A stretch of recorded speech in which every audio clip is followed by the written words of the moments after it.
Smart Ideas avec Julie Neuville, bonjour, bienvenue. Bonjour. Vous êtes associée directrice marketing et impact de MaterUp, entreprise créée en 2018. Alors on est dans la deep tech, qu'est-ce que vous avez mis en point? C'est quoi votre innovation? Alors ce que nous avons mis au point, c'est un ciment local, décarboné, qui s'appuie sur une matière première qui est extrêmement abondante à l'échelle de la planète, l'argile crue. Alors c'est quoi l'argile crue? Alors l'argile crue, c'est une argile que nous ne chauffons pas, que nous ne calcinons pas, contrairement à la formule de ciment conventionnel tel qu'on le connaît depuis des dizaines d'années, sur laquelle on va s'appuyer. Cette ressource qui est abondante est disponible sur l'ensemble de la planète, l'ensemble des territoires, et avec de la technologie, on va transformer cette argile crue en local, en nanocomposite et en matériaux pour la construction à haute valeur environnementale. Oui. Et on voit bien, puisque c'est de l'argile, donc vous n'avez dit non calcinée,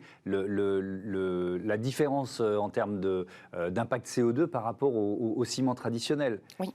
Alors, vous l'avez, j'imagine, modélisé, c'est quoi la différence? Oui, tout à fait. Alors, sur les performances, elles sont identiques.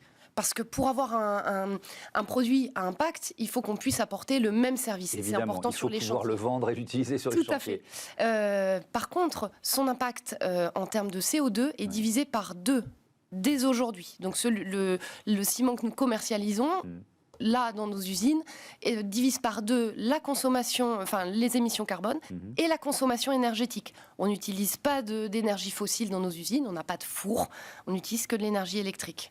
Ça veut dire que ça peut remplacer le ciment sur tous les chantiers, dans toutes les utilisations habituelles du ciment? Tout à fait. Il est totalement substituable et utilisable dans les mêmes conditions. Ça veut dire que dans les usines de préfabrication, pour mouler des produits en béton, pour le couler sur des chantiers, on utilise les mêmes machines, les mêmes équipes, les mêmes camions, les mêmes procédés. On change juste la poudre, notre ciment, et on remplace le ciment conventionnel. Alors, on voit bien le gain en termes de CO2. Il y a aussi une autre logique, vous l'avez évoqué rapidement dans MaterUp, c'est le côté déploiement local et circulaire. Quel choix vous avez fait en la matière? Tout à fait. Donc, notre technologie, c'est une technologie deep tech, mais ça n'est pas suffisant. On souhaitait pouvoir avoir d'autres éléments qui permettent d'apporter du bon sens au projet et l'enraciner dans les territoires.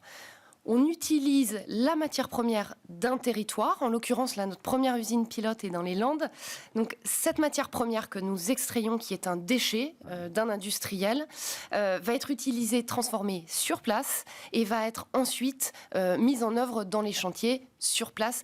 On réduit entre l'extraction de la matière première jusqu'à la mise en œuvre du produit final les circuits. Et l'idée, ça va être de dupliquer ce modèle un peu partout en France ou ailleurs, c'est ça? Tout à fait.